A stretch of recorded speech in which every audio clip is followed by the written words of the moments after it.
Everyone, today we'll talk about how to fix or how to solve error on Instagram.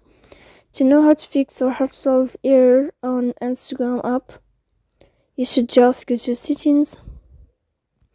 After that, you can click on apps, default apps, app settings. Here in this list, you'll enter to the window of Instagram and you can click. Here in this page, you will go to force stop and you can click OK. Here we'll enter to storage and you can enter. Then you can click clear cache. Don't click clear data because that can cause you errors in your app. In the end, you can turn off your Wi-Fi and you can wait a moment to turn on your Wi-Fi again. So please don't forget to support us by like and subscribe. See you next time in another video, and thank you for your attention and your watching.